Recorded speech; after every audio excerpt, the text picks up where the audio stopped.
നമസ്കാരം, ഇഫക്ട് ന്യൂസിലെ ഏവർക്കും സ്വാഗതം. Institute four medical science and ടെക്നോളജിയുടെ ഒരു പ്രോഡക്റ്റിന് ലോഞ്ചും ഈ അടുത്ത കാലത്ത് ഇറക്കിയ ഒരു പ്രോഡക്റ്റിനെ കുറിച്ച് പറയാൻ കൂടി എഴുതാണ്ടിരിക്കുന്നത്.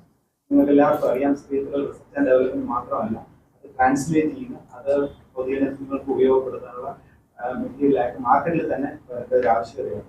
അപ്പൊ അത്തരം രണ്ട് പ്രോഡക്റ്റുകൾ കൊണ്ടാണ് വന്നിരിക്കുന്നത്. എൻ്റെ കൂടെയുള്ളത് പ്രൊഫസർ ഈശ്വർ, ന്യൂറോ സർജറി പ്രൊഫസറാണ്. Dr. Manoj Komar, Head of Biomaterials, Sridhara, and Dr. Francis, Scientist, and I am Dr. Harikrishna Verma, Head of the Biomedical Technology. Dr. Manoj, please start.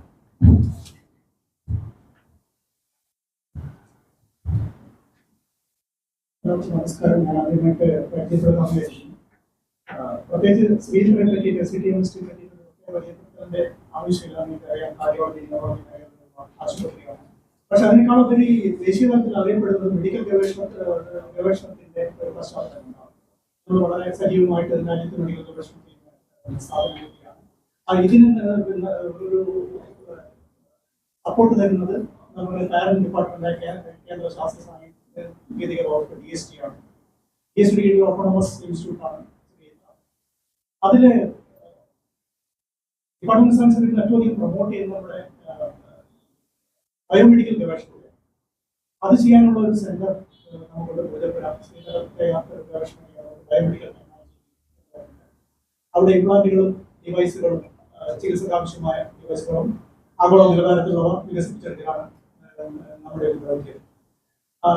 അതിന് ഹാർട്ട്വാർക്ക് തൊട്ടുള്ള വിവിധ സാങ്കേതിക വിദ്യകൾ വന്നതായിട്ട് നിങ്ങൾക്കറിയാം. അതിനുശേഷവും ഒരുപാട് കഴിഞ്ഞ 20 വർഷമായിട്ട് 50 ടെക്നോളജി ട്രാൻസ്ഫേഴ്സ് നടന്നിട്ടുണ്ട്. അതിൽ മിക്കതും പ്രോഡക്റ്റ് പേഷ്യനെത്താൻ എത്തിക്കഴിഞ്ഞിട്ടുണ്ട്. 200-ലധികം പേറ്റന്റുകൾ നമുക്കുണ്ട്. ഇതിനൊക്കെ മീഡിയ കവറേജ് സമയം തരുന്ന എല്ലാവർക്കും നന്ദി പറയുന്നു. ഇപ്പം ഇവിടെ നമ്മൾ പറയാൻ പോകുന്നത് ടീം വികസിപ്പിച്ചെടുത്ത ഏറ്റവും പുതിയ 2 ഉൽപ്പന്നങ്ങളുടെ വിപണന ഉദ്ഘാടനം, അതായത് മാർക്കറ്റ് ലോഞ്ച്, അത് നടന്നു കഴിഞ്ഞു. കഴിഞ്ഞ 24-ാം തീയതി SCTMSTയുടെ പ്രസിഡന്റായിരുന്ന പുതിയ പ്രസിഡന്റ് ചാർജെടുത്ത ക്രിസ് ഗോപാലകൃഷ്ണൻ, അത് അന്ന് പ്രമുഖ വ്യക്തികളുടെ സാന്നിധ്യത്തിൽ ഒരു മാർക്കറ്റ് ലോഞ്ചിങ് ഔദ്യോഗികം നടത്തി. അതിന്റെ രേഖകൾ നിങ്ങൾക്കിപ്പോൾ നിങ്ങൾക്ക് കഴിഞ്ഞിട്ടുണ്ട്. ഇത് എന്താണെന്ന് ചോദിച്ചാൽ, അസ്ഥിരമുള്ള പരിഹാരം ഒരു പുതിയ തലമുറ, ന്യൂ ജനറേഷൻ ഡ്രഗ് എലിമിറ്റിംഗ് ഗ്രാഫ്റ്റ് എന്ന് പറയും. ആ ഇതിൽപ്പെട്ട ഉൽപ്പന്നങ്ങളാണ്. ഇത് ലോക നിലവാരത്തിൽ തന്നെ ലോകത്തിലെ ഏത് കമ്പനി ഇറക്കുന്നതിനും തത്തുല്യമായ നിലവാരത്തിലുള്ള പ്രോഡക്റ്റുകളാണ് ഈ കാണിച്ചിരിക്കുന്നത്. ബോൺ മാറ്റം എന്ന് പറഞ്ഞു കഴിഞ്ഞാൽ ബോൺ എല്ലുകളുടെ അസ്ഥികളുടെ ഭംഗങ്ങളോ എല്ലുകളുടെ രോഗങ്ങൾ വരുമ്പോൾ സർജറി ചെയ്ത് പരിഹരിക്കാൻ വേണ്ടിയിട്ട് എല്ല് കൂടിച്ചേരാനുള്ള ഗ്രാഫ്റ്റ് മെറ്റീരിയലാണ്. ഇതിന്റെ കൂടെ ചികിത്സ ഉപയോഗിക്കുമ്പോൾ എല്ലിന്റെ റിപ്പയർ നടക്കുന്നതാണ് രോഗി പറയുന്നത്. ഈ പുതിയ ഈ പ്രോഡക്റ്റുകളിൽ ഡ്രഗ് കൂടി ചേർക്കാനുള്ള ഒരു പ്രൊവിഷൻ ഡ്രഗിനകത്ത് മരുന്നുകൾ, പ്രത്യേകിച്ച് ഓസ്റ്റിയോമൈലൈറ്റിസ്, അതായത് ബോണിൽ എല്ലുകളുടെ അണുബാധ വരുമ്പോൾ അത് പരിഹരിക്കാനുള്ള മരുന്ന് അതിന്റെ കൂടെ, ഈ കാർഡിന്റെ കൂടെ കിട്ടും. അപ്പൊ അതിന്റെ ഗുണം എന്താണെന്ന് പറഞ്ഞാൽ, നമുക്ക് പേഷ്യൻസിലേക്ക് ഇഞ്ചക്ഷൻ ആയിട്ടോ അല്ലെങ്കിൽ ഗുളികളായിട്ടോ ശക്തമായ ആന്റിബയോട്ടിക് കൊടുക്കുന്നത് ഒഴിവാക്കണം. പിന്നെ ഇതിന്റെ പിന്നിൽ വളരെ ഒരു നീണ്ട പ്രവർത്തനമുണ്ട്. അത് സാങ്കേതിക വികസിപ്പിച്ചെടുക്കുന്ന വലിയൊരു പ്രവർത്തനം ചെയ്തുകൊണ്ടിരിക്കുകയാണ്. അത് കഴിഞ്ഞിട്ട് അതൊരു നിലയിലെത്തിക്കഴിഞ്ഞാൽ കമ്പനികൾക്ക് കൈമാറും, ടെക്നോളജി ട്രാൻസ്ഫർ, പിന്നെ അതിന്റെ ഉത്പാദനം, വിതരണം, ഇതിനിടയിൽ ഡ്രഗ് കൺട്രോളറുടെ അപ്രൂവൽ എടുക്കുക, അങ്ങനെ വലിയൊരു പ്രോത്സാഹനം. 10 വർഷത്തിലധികം നമ്മൾ എടുത്തു ഈ 2 പ്രോഡക്റ്റ് വരാൻ. ഒണിക്സ് എന്ന് പറഞ്ഞൊരു കമ്പനി, നേരിട്ടുള്ള ഒരു കമ്പനിയാണ് ഇതിനുവേണ്ടി ഈ പ്രോഡക്റ്റുകൾ പുറത്തിറക്കുന്നത്. അപ്പൊ ഇതിന്റെ വിശദാംശങ്ങൾ അവതരിപ്പിക്കാൻ ഞാൻ രമേഷ്, ബയോമെഡിക്കൽ ടെക്നോളജിന്റെ ഹെഡാണ് ഡോക്ടർ വർമ്മ, അതുപോലെ ന്യൂറോളജി ഡിപ്പാർട്ട്മെന്റ് ഡോക്ടർ ഈശ്വറുണ്ട്. പിന്നെ ഇതിന്റെ ഓൺ ബയോളജിയൊക്കെ പഠനങ്ങൾ കൈകാര്യം ചെയ്ത ഡോക്ടർ ഫ്രാൻസിസ് ഉണ്ട്. ഇതിന്റെ വിശദാംശങ്ങൾ ഡോക്ടർ വർമ്മ വിശദീകരിക്കുന്നതാണ്. ഈ പ്രോഡക്റ്റുകൾ എന്താണ്? കഴിഞ്ഞ ഏതാണ്ട് 20 വർഷമായിട്ട് നിങ്ങളുടെ അറ്റ്ലീസ്റ്റ് 3 കമ്പനികളിൽ ഈ പ്രോഡക്റ്റുകൾ ഇറക്കും, ബോൺ ഗ്രാഫ്റ്റുകൾ മാത്രമാണ്. അതായത് ബോൺ ഗ്രാഫ്റ്റ് എന്താ, നമുക്ക് എല്ലുകളുടെ ലോസ് ഉണ്ടാവും, ലാർജ് ആന്റിബോഡി എവിടെയെങ്കിലും ആക്സിഡന്റിനോ ക്യാൻസറൊക്കെ വരുമ്പോൾ ഡോക്ടർമാർ ചെയ്യുന്ന ഒരു കാര്യം, ആട്ടുള്ള നിങ്ങൾ തന്നെ ബോൺ എടുത്ത് വയ്ക്കുക, അല്ലെങ്കിൽ ഇടുപ്പല്ലിന്നോ അല്ലെങ്കിൽ വെടിപ്പുകളിൽ നിന്ന് പക്ഷെ പലപ്പോഴും അത് ബുദ്ധിമുട്ടാണ്. അപ്പം അതിന് പകരമാണ് സിന്തറ്റിക് ഗ്രാഫ്റ്റുകൾ. അത് കൃത്യമായിട്ട് ഉണ്ടാക്കുമ്പോൾ ഡോക്ടർമാർക്ക് അത് അവൈലബിൾ ആയിട്ട് എളുപ്പം എടുത്ത് ഉപയോഗിക്കാം. അതിനുവേണ്ടി നമ്മുടെ അതേ മിനറൽ കോമ്പൗണ്ട്, ഈ എല്ലുകളിലെ കോമ്പോസിറ്റ് കാൽസ്യം ഫോസ്ഫേറ്റ് എന്നൊരു കോമ്പൗണ്ട് ആണ്. അപ്പൊ അതേ സിമിലർ കോമ്പോസിഷനുള്ള കൃത്രിമമായിട്ട് ഉണ്ടാക്കുന്നതാണ് സിന്തറ്റിക് ഗ്രാഫ്റ്റുകൾ എന്ന് പറയുന്നത്. അപ്പൊ അത് ലോകത്തിൽ എല്ലായിടത്തും ഉപയോഗിക്കുന്നുണ്ട്. അപ്പൊ അത് ഉള്ളത് കഴിഞ്ഞാൽ അത് നമ്മൾ ഡെവലപ്പ് ചെയ്യുന്നുണ്ടെങ്കിലും പല പല കോമ്പോസിഷനിലും പല പല ആവശ്യമുണ്ട്. പല പല ഏരിയകളിൽ വയ്ക്കാൻ വേണ്ടിയിട്ടുള്ള പലതരം കോമ്പൗണ്ടുകൾ അത്ര ഉണ്ട്. അത്തരം 2 കോമ്പൗണ്ടുകളെ ഞങ്ങൾ ഓൾറെഡി മാർക്കറ്റിൽ വരുത്തിയിട്ടുണ്ട് നമ്മുടെ പ്രോഡക്റ്റ്. ഇതിപ്പോ പുതിയതായിട്ട് ഇറക്കുന്നത് ഈ ബോൺ വെക്കുമ്പോൾ തന്നെ അവിടെയുള്ള ഇൻഫെക്ഷനുകളെ പ്രിവെന്റ് ചെയ്യാൻ വേണ്ടി ഇതിന് വളരെ പതുക്കെയായിട്ട് ഡ്രഗ് കൂടി എല്യൂട്ട് ചെയ്ത് അത് സ്ലോലി പുറത്തു വരികയാണെങ്കിൽ ആ ഏരിയയിൽ ഇൻഫെക്ഷൻ കുറയ്ക്കാൻ പറ്റും. അതിന്റെ ക്ലിനിക്കൽ ഡോക്ടർ പറയുന്നത്. പക്ഷെ അതിനുള്ള സാങ്കേതികവിദ്യ ഡെവലപ്പ് ചെയ്ത് ഇതിനെ ഉണ്ടാക്കുന്ന നാനോ പോറസുകളാണ്, വളരെ വളരെ ചെറിയ പൊറോസിറ്റി ഉണ്ടായിട്ട് അതിനുള്ളിലാണ് ഈ ഡ്രഗ് ഇരിക്കുന്നത്. അവിടെ നിന്നാണ് ഇത് കുറച്ച് പുറത്തിറങ്ങുന്നത്.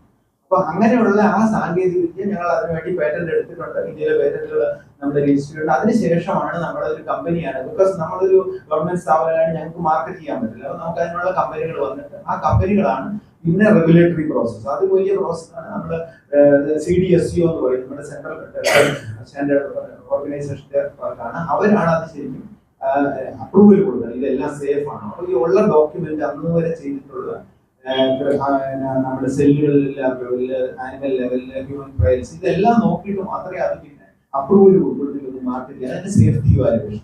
അപ്പൊ അതിന് ഇന്റർനാഷണൽ നോംസ് ഉണ്ട്. അപ്പൊ ഈ പ്രോഡക്റ്റുകളെല്ലാം അത്തരം ഇന്റർനാഷണൽ നോംസിൽ കൂടി കടന്നു പോയിട്ടാണ്. അതുകൊണ്ടാണ് ഈ സമയം എടുക്കുന്നത്. മെഡിക്കൽ ഡിവൈസിലെ പ്രത്യേകിച്ചും ശരീരത്തിനുള്ളിൽ ഇരിക്കുന്നതിനൊക്കെ അതിൻ്റെതായ സമയം എടുക്കാൻ കാരണം നമ്മൾ അതിന്റെ സേഫ്റ്റി ആൻഡ് എഫിക്കസി വളരെ ഇംപ്രൂവ് ചെയ്യുന്നുണ്ട്. മനുഷ്യൻ ഒരു തരത്തിലും കൈവിടാൻ പാടില്ല. അപ്പൊ അതെല്ലാം കഴിഞ്ഞിട്ടാണ് ഫൈനലി ഈ കഴിഞ്ഞ വർഷമാണ് ഇതിന് ഡ്രഗ് അപ്രൂവൽ കിട്ടുകയും ചെയ്തു. അങ്ങനെ കമ്പനി അത് ലോഞ്ച് ചെയ്യുകയും ചെയ്തു. ഇതിനു വേണ്ടിയിട്ട് ഡോക്ടർ മനോജ്, ഡോക്ടർ ഫ്രാൻസിസ് ഇവരെല്ലാം ഇതിനകത്ത് നമുക്ക് മുഴുവൻ പറയാൻ പറ്റില്ല എങ്ങനെയാണ് ഉണ്ടാക്കുന്നത്. ബിക്കോസ് ഇതിന്റെ ടെക്നോളജി ഡെവലപ്പ് ചെയ്യുക എന്ന് പറഞ്ഞാൽ ഏറ്റവും ആവശ്യം ഇതിന്റെ സേഫ്റ്റിയാണ്. ഇതിൽ ഒരു പ്രശ്നം ഉണ്ടാക്കരുത്. അപ്പൊ അതിനുള്ള ഉണ്ടാക്കുന്നത് പോലെ തന്നെ ടെസ്റ്റിംഗ് ഉണ്ട്, ഇവാലുവേഷൻ ഉണ്ട്. അപ്പൊ അതെല്ലാം കഴിഞ്ഞിട്ടാണ് വരുന്നത്. അതിന് ഈ ഏറ്റവും പ്രധാനമായിട്ടൊരു കാര്യം ഡോക്ടർ ഫ്രാൻസിസ് ചെയ്തിരുന്നതെന്ന് വെച്ചാൽ ഇതിനെ ഫുൾ ഓട്ടോമേറ്റ് ചെയ്തു. ഇപ്പൊ നമ്മൾ ഇൻഡസ്ട്രിക്ക് കൊടുക്കുമ്പോൾ ലാബറട്ടറി നമുക്ക് കുറച്ചുണ്ടാകും. പക്ഷേ ഇതിനെ ഫുള്ളി പ്രൊഡക്ഷൻ ലെവലിലേക്ക് കൊണ്ടുവരുന്ന ഓട്ടോമേഷൻ ചെയ്യുന്നത് ഫുള്ളി മെഷീൻസ് ആയിരിക്കും അത് ചെയ്യുന്നത്. ഇപ്പൊ നമ്മുടെ കണ്ടാമിനേഷൻ ഒന്നും ഉണ്ടാകാൻ പാടില്ല. അപ്പൊ അതിനൊക്കെ ഡോക്ടർ ഫ്രാൻസിസും കൂടെ ഉണ്ടായിരുന്നു. ഡോക്ടർ മനോജ് കഴിഞ്ഞ കുറെ വർഷങ്ങളായിട്ട് ഞങ്ങൾ എല്ലാവരും ഒരുമിച്ച് വർക്ക് ചെയ്യുന്നതാണ്. അതും എല്ലാത്തിനും ഇത്തരം എല്യൂഷൻ കഴിഞ്ഞു. ഇപ്പൊ 21 ദിവസം ഇതെങ്ങനെ പുറത്തു വരുന്നത്, ഏത് പാറ്റേണിലാണ് എവല്യൂഷൻ കൈനറ്റിക്സ് നമ്മൾ പറയും. അപ്പൊ അതെല്ലാം മോണിറ്റർ ചെയ്ത് കഴിഞ്ഞ് മാത്രമേ നമ്മൾ അതിന് ഒരു പൂർണ്ണ രൂപത്തിലുള്ള പ്രൊഡക്റ്റ് ആക്കി കൊണ്ടുവരും.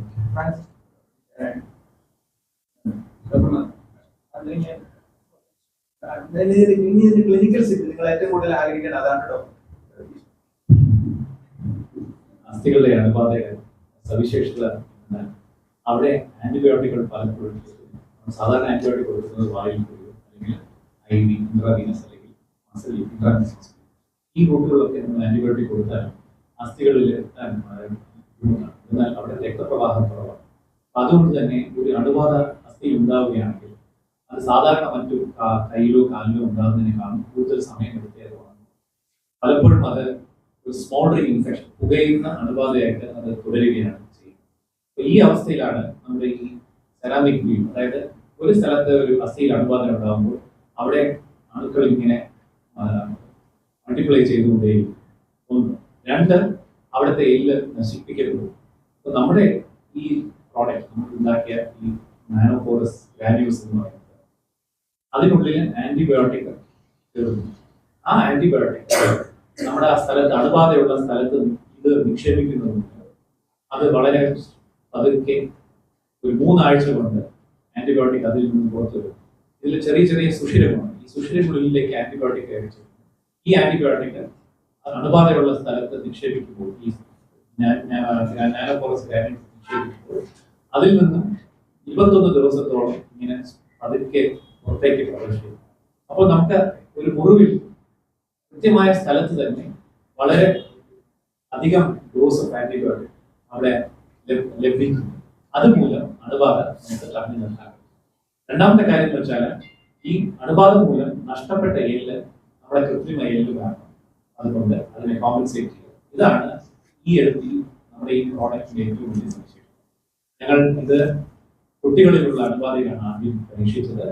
അത് ഡോക്ടർ ഋഷ മാധുരി എന്ന് പറഞ്ഞിട്ട് ക്രിസ്ത്യൻ മെഡിക്കൽ കോളേജ് വെല്ലൂരിലെ ഒരു പ്രൊഫസറാണ് ഈ ക്ലിനിക്കൽ ട്രയൽ നടത്തിയത്. അത് നമ്മുടെ പബ്ലിക്കേഷൻ, അതായത് പ്രസിദ്ധീകരിച്ചിട്ടുണ്ട് ജേണലുകൾ,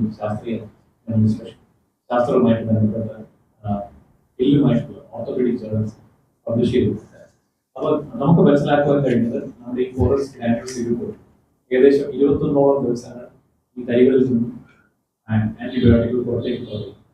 അങ്ങനെ ആ അണുബാധയ്ക്കെതിരെ അത് പ്രവർത്തിക്കുന്നു, അണുബാധ നിയന്ത്രണ വിധേയമാക്കുന്നു. അതിനോടൊപ്പം തന്നെ ആ എല്ലിലുള്ള ആ ചെറിയ ഒരു ഇല്ലാതായ എല്ലിന് പകരമായിട്ട് കൃത്രിമ എല്ല് നമുക്ക് ലഭ്യമാണ്. ഇതാണ് ഈ പ്രോഡക്റ്റിന്റെ സവിശേഷത.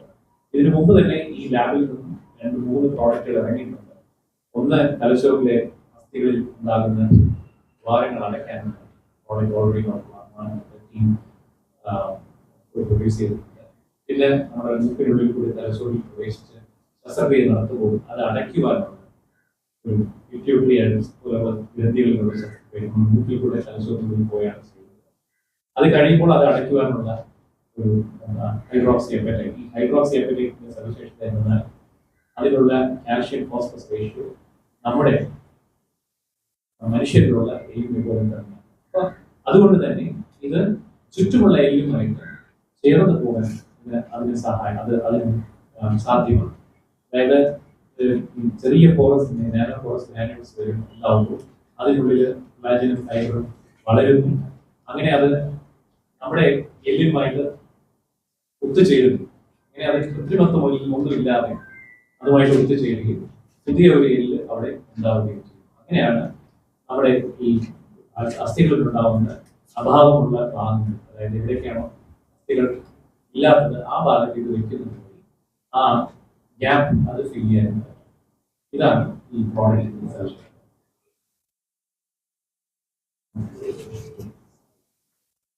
സംശയം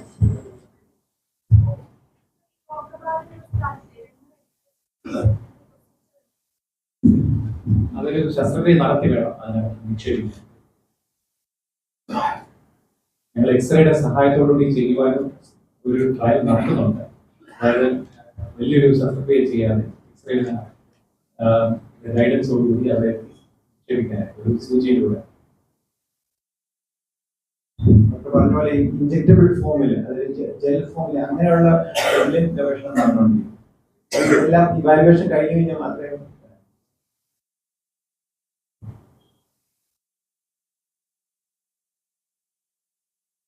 എല്ല് അമിതമായിട്ട് വളർത്തുമല്ലോ. നമ്മുടെ അസ്ഥിക്കുള്ളിൽ ഓസ്റ്റിയോക്ലാസ്റ്റ് എന്ന് പറയുന്ന സെല്ലുണ്ട്. അത് ഈ അമിതം, അതായത് നമുക്ക് എല്ലാവർക്കും അമിതമായിട്ട് എല്ലാം വളരാനുള്ള സാധ്യത. ഓസ്റ്റിയോബ്ലാസ്റ്റ് എന്ന് പറയുന്നത് എല്ല് നിക്ഷേപിക്കുന്നു, ഓസ്റ്റിയോക്ലാസ്റ്റ് എന്ന് പറയുന്നത് എല്ല് നിൽക്കുന്നു. തമ്മിലൊരു ബാലൻസിലാണ്. നമ്മുടെ മുടിയും നഖവും എല്ലാം ആവശ്യത്തിനുള്ളതല്ലേ വളരുന്നു, കൂടുതൽ വളരാത്തത്.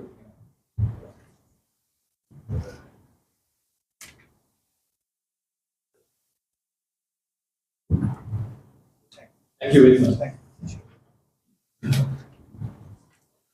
വാർത്തകളും വിശേഷങ്ങളും ഇവിടെ അവസാനിക്കുന്നില്ല. കൂടുതൽ വാർത്തകളും വിശേഷങ്ങളുമായി വീണ്ടും കണ്ടുമുട്ടാം. അതുവരെ ഏവർക്കും നന്ദി, നമസ്കാരം.